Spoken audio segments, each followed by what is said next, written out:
Hey, what's up, everybody? Just out here in the garage today.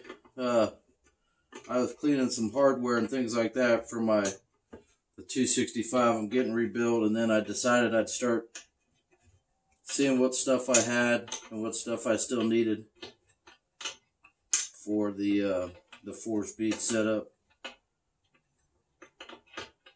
And you know, a lot of people have their own ideas on how they want to set up a 4-speed, but I try to put back exactly what was in the car, the clutch pedal and all the clutch linkage, because you'll get a better feel. The clutch will feel more natural. It'll be smoother. You could go with a hydraulic clutch. They make them now where you can put your hydraulic clutch in there to where it's a real smooth setup, and it's all in your own personal preference. But for me, I like to find all the original stuff that car would have come with, whether you're putting together a Chevelle or a Camaro or anything along those lines. Just because in the clutch pedal height, everything's where it should be. So, and these are on a 55 to 57 Chevy. It takes these side mounts on the transmission. This is a stick shift bell housing, but a Power Glide would have its own. They're not the same. They're not the same as these. Manual transmissions are different, and somebody butchered them apart, so they're junk. But I wanted to take this off of there so I could stand it up and then start looking at, you know, what I had and what I didn't have for all the clutch linkage. And this right here is, like I said, this is your manual transmission bell housing. And they ran a different part number. I think 55 had a different part number than 56, but they're the same bell housing. So this is the one I have right now, so this is the one I'll probably end up using in there, unless I could find a correct 55 one for it. But let me stand it up and I'll show you a couple things about how it was set up. Okay, right here, this is where your starter actually bolts up on an original 55 Chevy, 56 or 57. Because the early engines, they didn't have the materials on the side of the block for the starter to bolt to the block.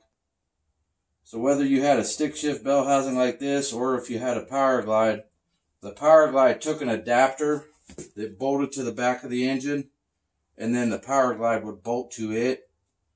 But the adapter, once it bolted to the back of the engine, it would have this same area right here. And it takes 3 bolts. And normally these are chopped off. So if you're trying to find an original 55 to 57 bell housing, you want to make sure that it's not been tampered with. And this one's good. What they normally do is chop off this corner. They chop off the 3rd bolt. So that's one thing to look for there. And then on a normal car, 50, 58 and newer, I'm not saying that a Tri-5 is not normal, but how we look at them. The Tri-5s, they take this right here, and this is what your Z-bar hooks to. And I've dug a couple of them out because they're all different to different years. Let's see if I can bolt that up real quick. At least get it roughly on there. Nope, that's a fine thread. These are 3/8 coarse. So anyways, that goes there.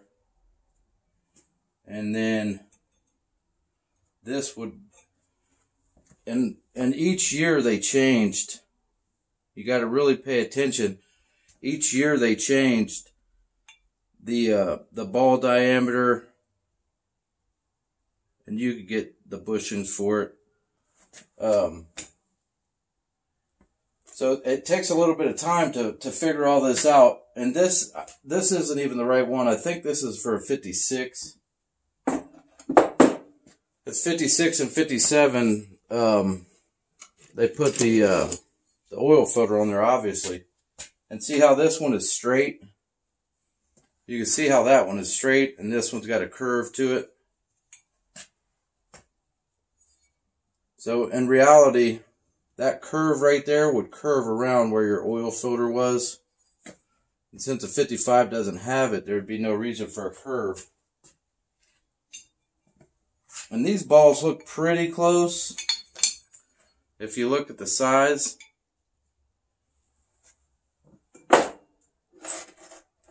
But as the years went by, they changed them all. See, and this one's been torched out. This I'll have to find. They reproduce a lot of this stuff. So I'll have to find the one that's got the second bolt holes. See how that one would line up just perfect. And this one's been butchered. So I have to find this.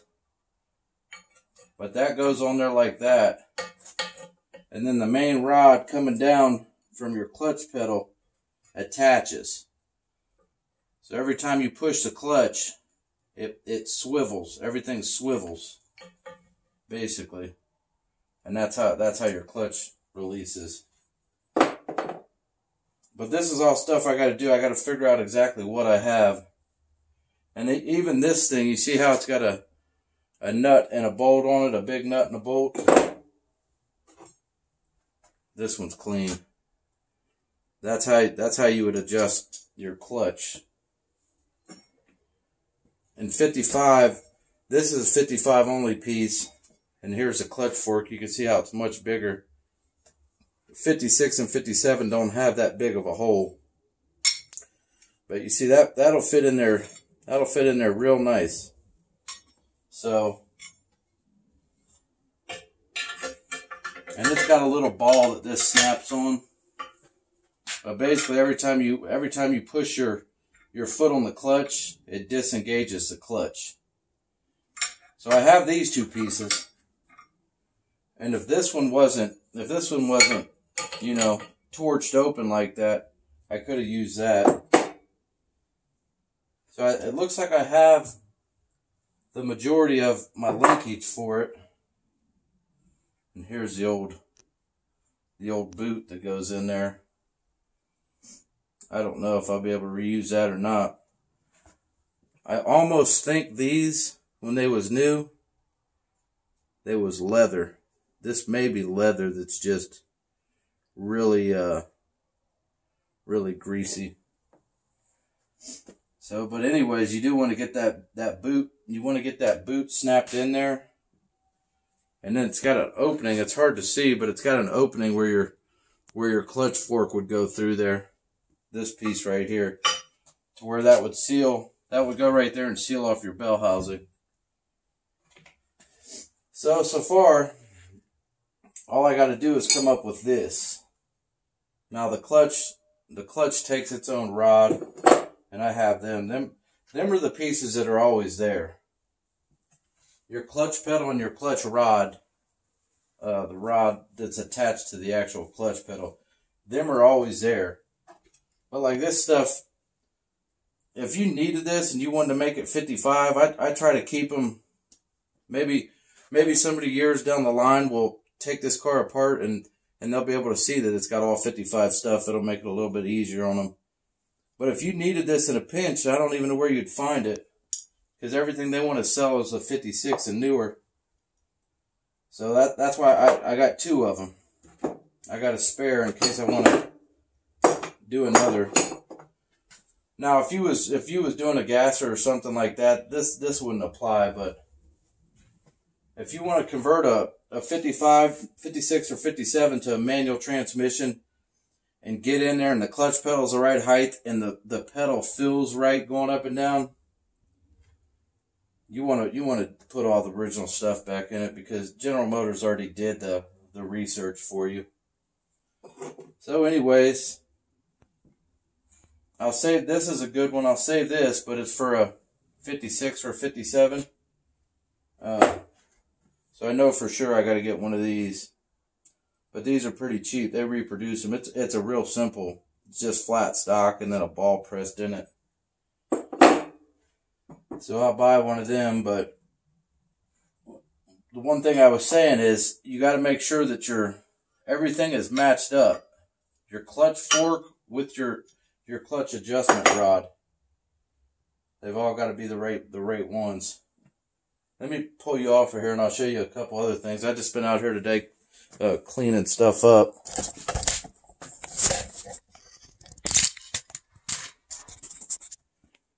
That's the timing chain cover off of that 265.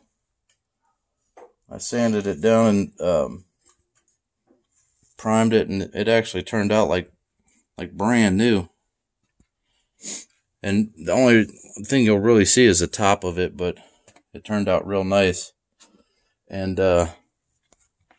there's the original motor mounts off of the 265 that I'm trying to get all rebuilt.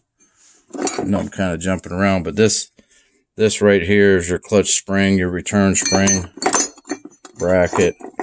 And this is actually what goes on your clutch pedal. So when you push it down. So,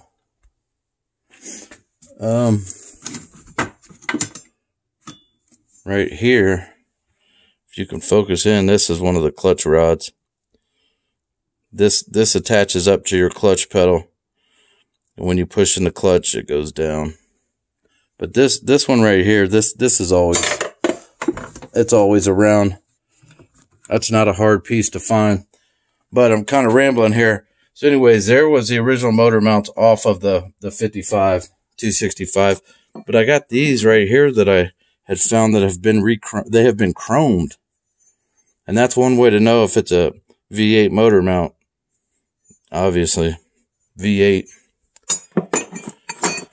And I've had them for a long time, but like in that car right there, that 55 Nomad, I had to I want to think this side right here, I had to notch it because the harmonic balancer was so big on that L79, and I didn't want to cut them. And then another thing, you can see I've got even more of the Z bars up there because you just don't know.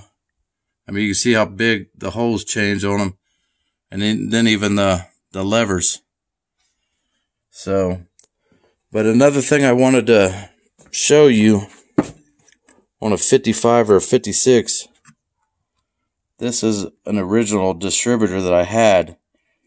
That 265, when I took it out, did not have the factory distributor. And you see how it's notched on that side? Helps oil get back up out of there. So this one right here, see if I can focus. See, this is a 56, 55. It's got a real late 55 date code on it. That L. I'm trying to balance everything. L 29, December the 29th of 55, and it's missing some stuff. I got to go through here and find some of the little screws, because I'll run this distributor in that engine. Since I didn't have the one that come out of it.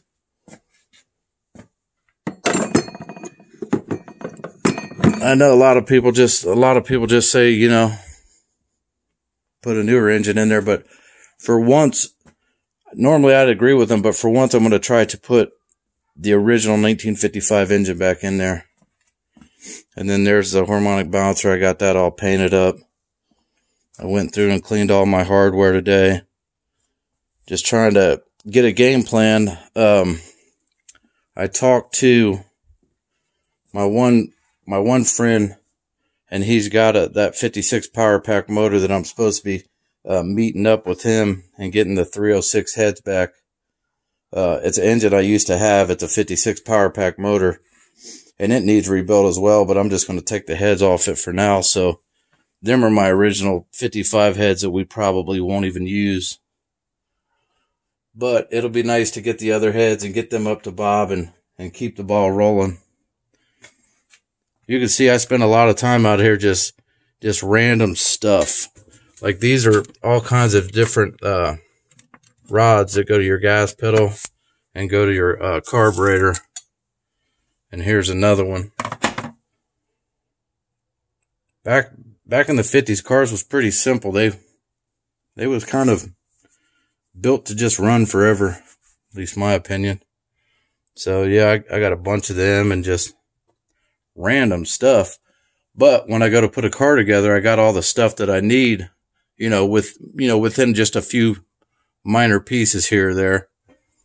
Seeing like all them bolts over there, that's 4-speed bolts, flywheel bolts, everything's here. I just got to go through it and dig it all out. Oh, then one other thing, because one guy said that the 55 engine also had a notch on the camshaft. So I forgot to mention that when I was going over the difference of what a 265, how different they was. That's your notch right there. And that'll have to be machined back onto the new cam. There's something you can do on that motor where you grind a little path in your oil gallery to where, I've read about it, where you can do it so you don't have to worry about that. But like I said, normally I would agree with what everybody's saying, but for once, I'm actually trying to, make it back how it was in 1955. So that's what I was doing out here today, guys. Just going over parts, cleaning parts. Anything I could paint, I did paint. Snowing like crazy outside. I was really wanting to drive the 55 Nomad out and put this car right here, turn it around and put it where it's sitting, where the 55 Nomad's sitting. That way I could put it up on jack stands and really start working on it. But when it's snowing, you can't do nothing. And my theory is I don't want to have this car all tore apart, and if something bad happened in the garage, it would have this car trapped in here. So if I put it over there, I still gotta, I can put it up on jack stands and just work on it till it dries out of there. Be a pretty sweet day. So tell me what you guys think. I'm just out here getting myself organized. You can see this one's already got the 4-speed pedal in it, but I'm going to have to change that brake pedal because I want to put the original power brakes in this car, make it power steering and power brakes with the 4-speed. It didn't come power brakes, but I'm going to put power brakes on it. Try to make it a nice little cruiser. And I got all the stuff right there. That's the booster. And you can see how that brake pedal is bigger for a power brake car, and it's got another clutch pedal on it.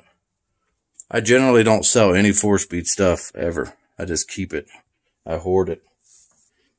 That way I can make them all 4 speeds. Anyways, tell me what you guys think. I'm just out here today, just killing time, really, getting myself organized and getting ready for the day when I could jump in this bad boy. I'm pretty excited, and I'm also excited to, walk down the walk with a 1955 265. That's something I've never done before, and I've had a lot of 55 Chevys. So anyways, that's my update for the weekend. Like, comment, subscribe. I'll catch you guys on the next video.